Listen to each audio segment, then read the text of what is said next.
Welcome back to another video. It's Akhil. I'm a real estate agent in the Los Angeles area, and these videos are documenting my journey towards finding the meaning. My current objective is accomplishing any prospect's real estate goals in the most effective and efficient way possible. Basically, I'm a real estate agent right now, and I'm making these videos to document my journey. So, what are we going to talk about in this video? First of all, we're going to talk about, it's been a long time, obviously. It's been like, I think, a month and a half. I'll go over why. We're going to talk about a deal that fell through. We're going to talk about me leaving the team. I officially did it now. We're going to talk about cold calling, some ads like the Facebook ads. And we're going to talk about my most favorite topic, philosophy. So yeah, it's going to be actually, this can be called the convince yourself paradox. It'll be very interesting. You definitely want to watch till the end of the video. So yeah, okay, first things first, why has it been so long since I made a video? Well, I made a video like 2 weeks, or no, like a week and a half, I don't know, something like that, a week and a half, 2 weeks ago, and the video audio was gone. Like, as in, like, it just, like, the mic was all messed up, so it was like, you couldn't hear shit. And I filmed the entire thing without realizing this, so I basically wasted like an hour and a half. Also, if you look at my channel, the video right before this is a totally random, one-off, spin-off episode about the female question. The reason I made this video about that is, we'll just watch the video, honestly. I don't feel like explaining it. But I made that video, it's a spin-off video. This video is going to just be, obviously, the update. Sorry it took forever. Mic was broken. Had to wait till a new one came by. And yeah. So yeah, that's it. All right, the first things first, let's talk about the current, I guess the most important thing is, the most recent thing, is that I left the team. Okay, I know I was talking about this last video, how, you know, if this land deal doesn't go through or whatever, I'm going to be leaving the team. Well, the land deal is still, you know, being negotiated. And I just decided about basically last week that I was done waiting. I was like, this is never going to end. There's never going to be a perfect time. I'm just going to leave now.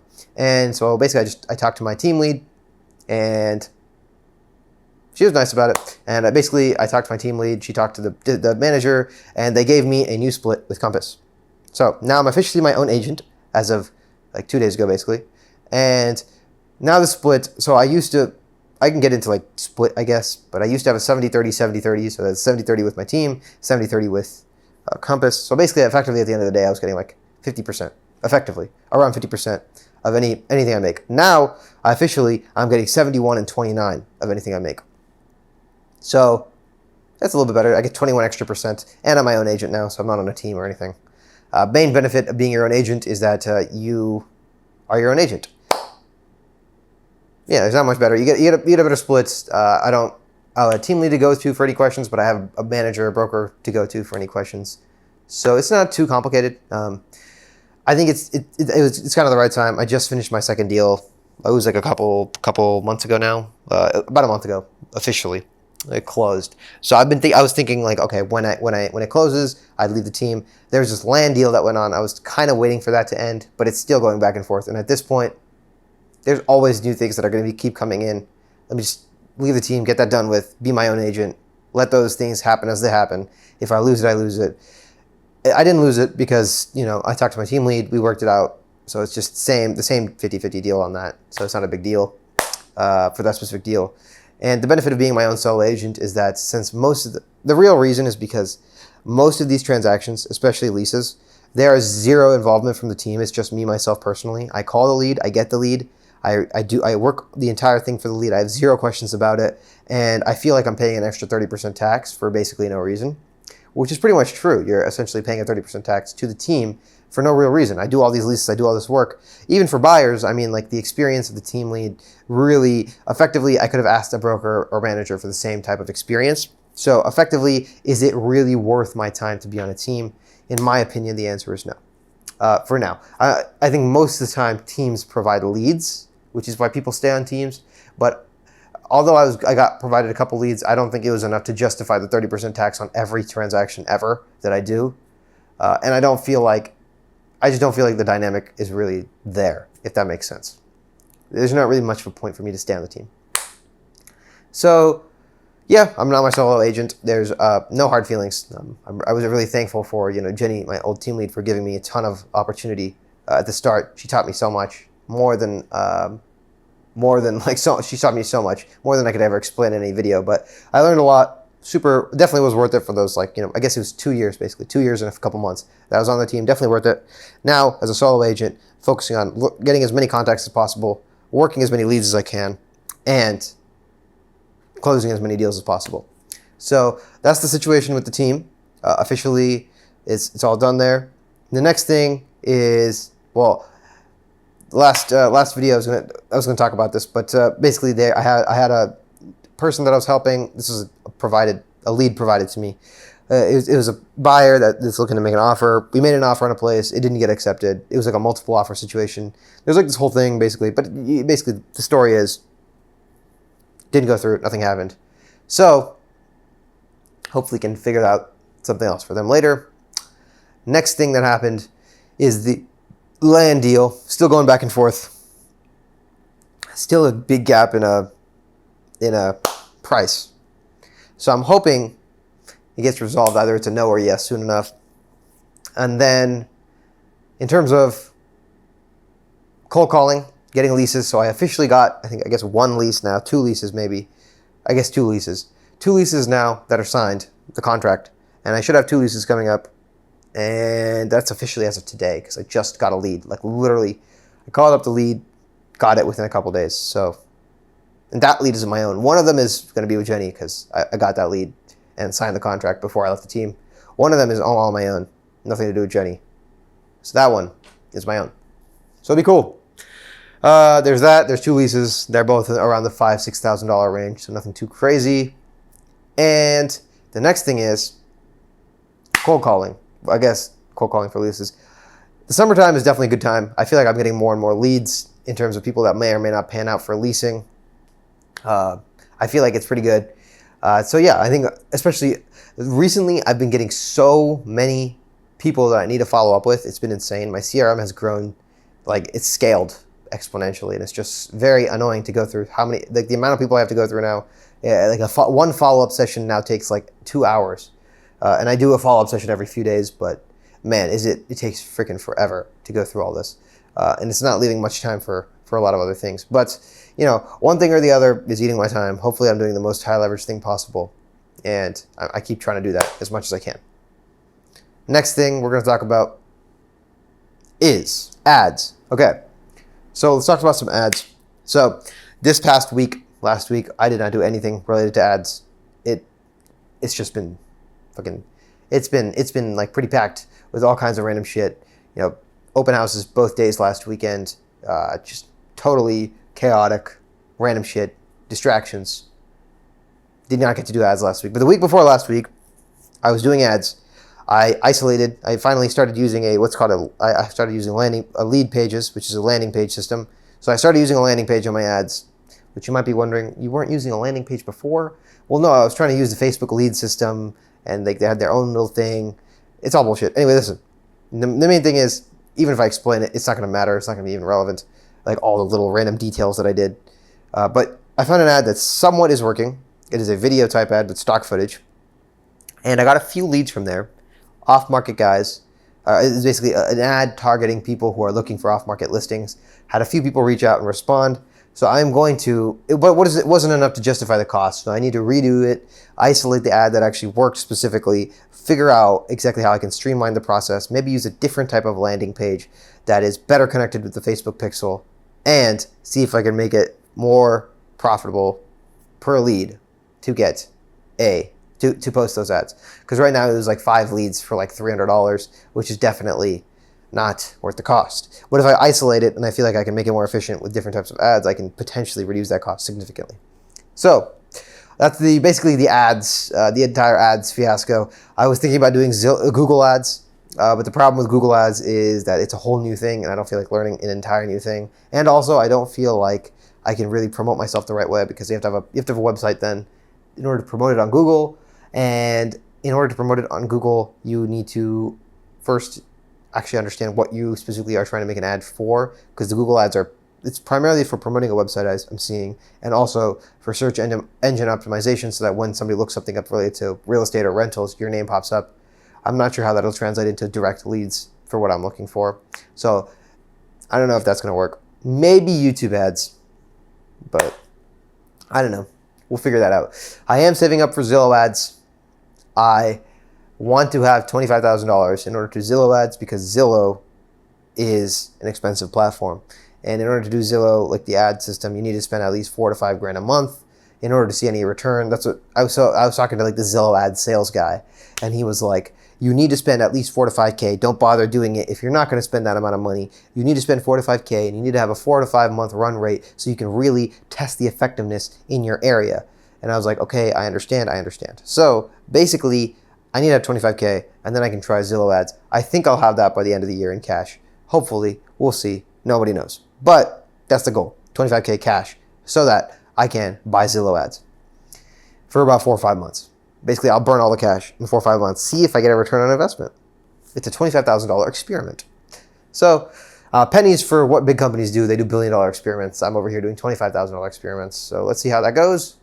And now let's go on to the most important and most awesome subject, which is the convince yourself paradox. So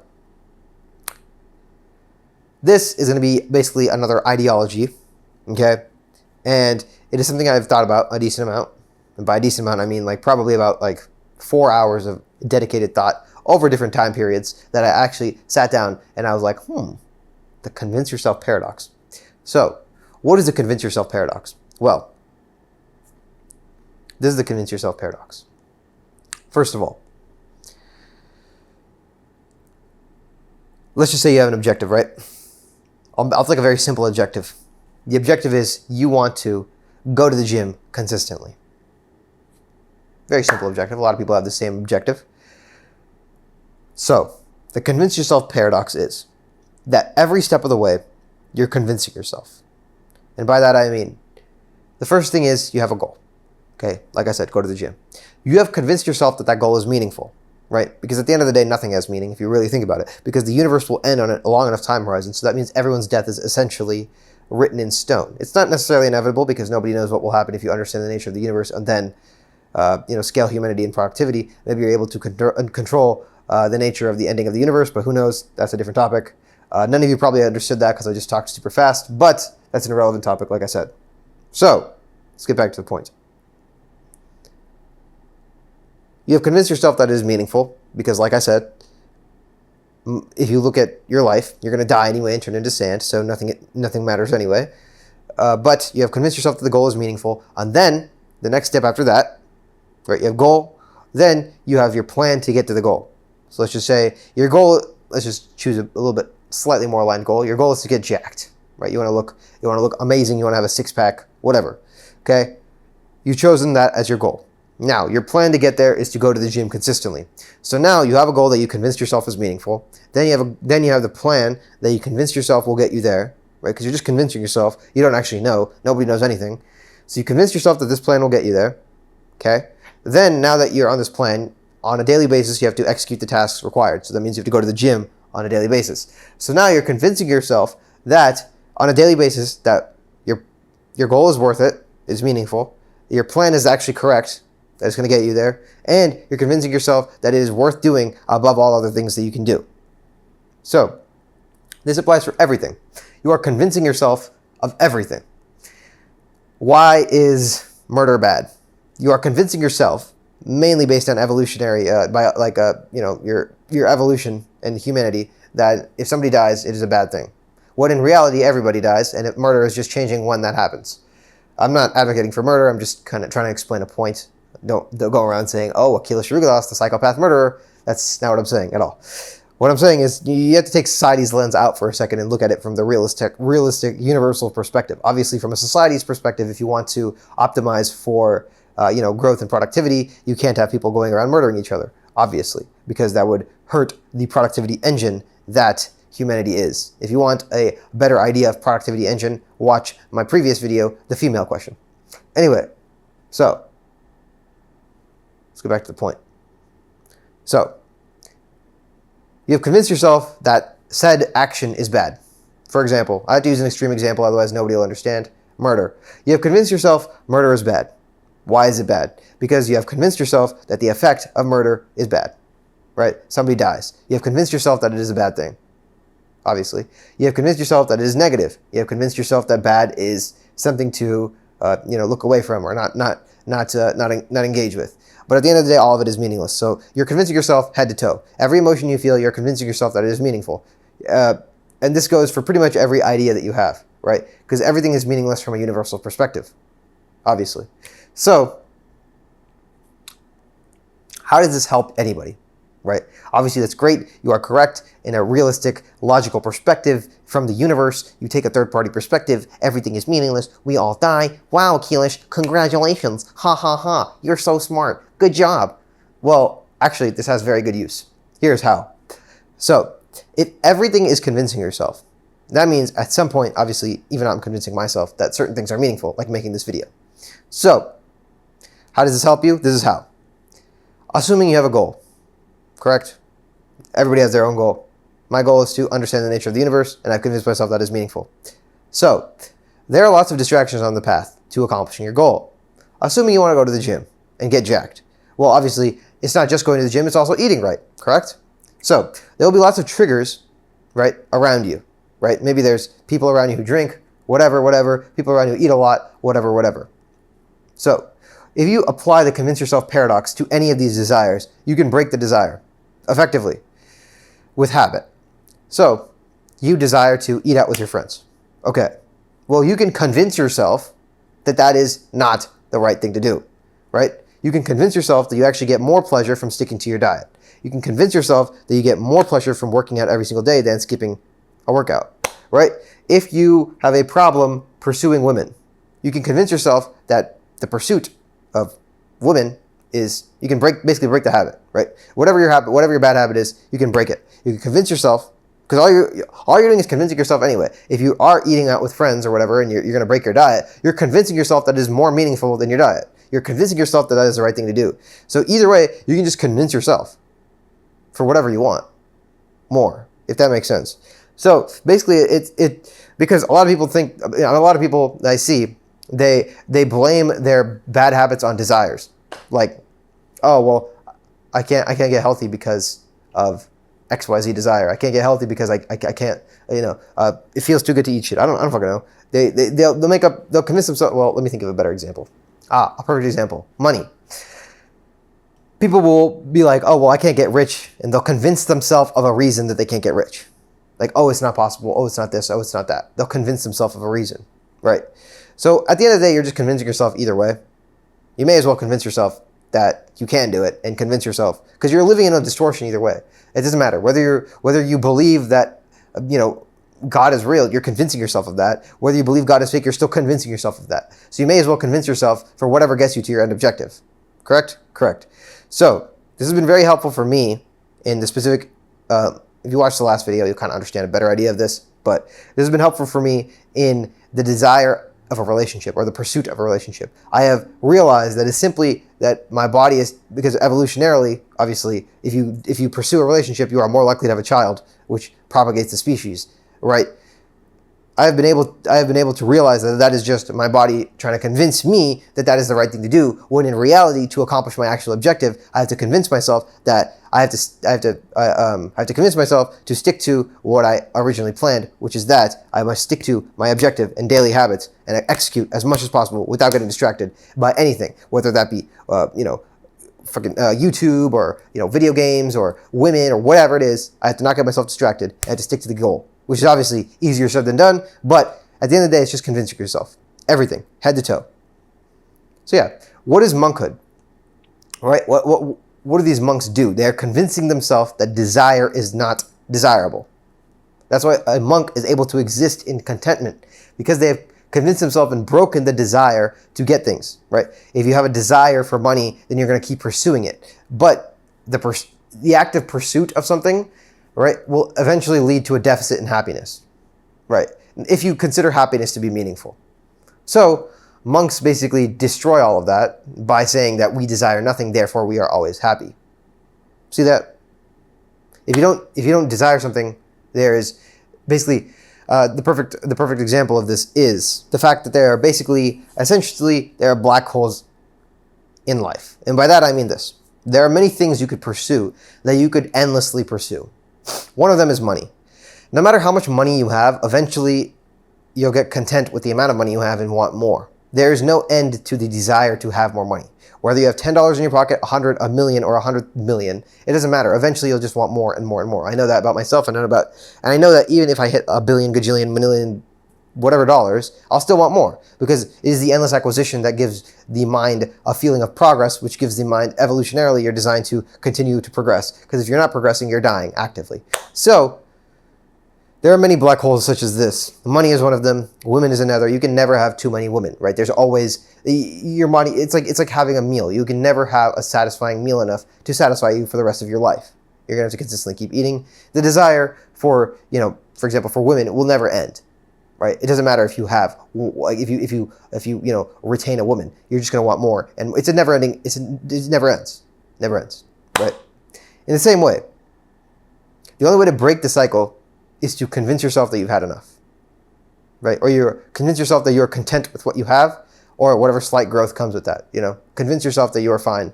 You have exhausted the emotion that is driving you to pursue more, if that makes sense. That is only where you get contentment, if that is what you desire, if that is the goal. You can convince yourself to break that desire, the endless cycle. Okay. Now, all these random terminologies are definitely very confusing, and I'm sure most likely that nobody understood it, because I definitely do not convey points in the most effective and efficient way possible, and I should definitely work on my communication skills. I'm sure of that. I'll watch back this, and I'll be like, man, I should have said it this way instead of that way. I should have been slower when talking about this. I should have done this next time. But that's the convince yourself paradox. And basically, at the end of the day, the convince yourself paradox is that you have full control over your mind, your body, your desires, your actions, and pretty much everything. You can question every thought, right? You can convince yourself to do anything.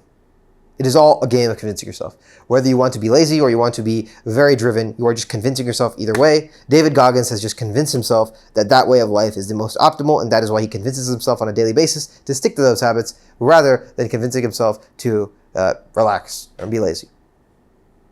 So, anybody can do the same. We all are human, and we can convince ourselves to do random things. I have simply convinced myself of my objectives, right? I have convinced myself of my objectives to find the meaning and understand the nature of the universe and blah, blah, blah, blah, and all the rest. I've convinced myself, and I think I've made this point like 67 times, so you probably think I'm repeating myself. But yeah, I think that is the main point of the paradox. It's the convince yourself paradox. So yeah, we went over ads. We went over how I finally left the team officially. We went over cold calling, and now I have a few leases coming up. 2 leases right now. We went over the convince yourself paradox, and we went over ads. That was the one I almost forgot.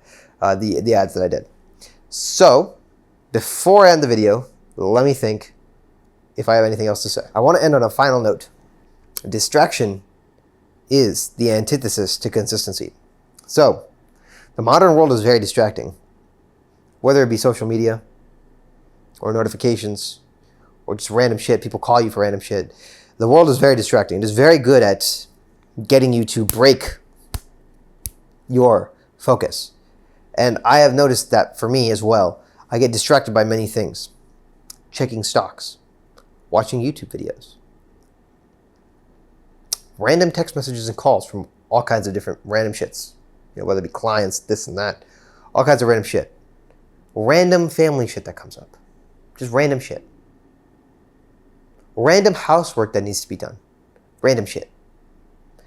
The necessity to clean shit. For whatever reason, I like a clean environment. But the problem is, sometimes my brain overdoes it. Which means I've convinced myself that the desire to clean is, I could go on, but I've convinced myself that it is meaningful, and I've convinced myself blah, blah, blah, blah, blah, and now my mind works to convince myself that I should continue cleaning instead of doing my work. See? The mind is a very powerful tool. Anyway. Many distractions. It is the complete destruction and opposite of what you want. It'll completely destroy your focus. So, it's a word of advice to myself. This is really for me. I need to focus more on being focused. It is very easy to get distracted in this world. And distraction is the cause of many people's misery because they never get to work on the shit that actually moves them forward.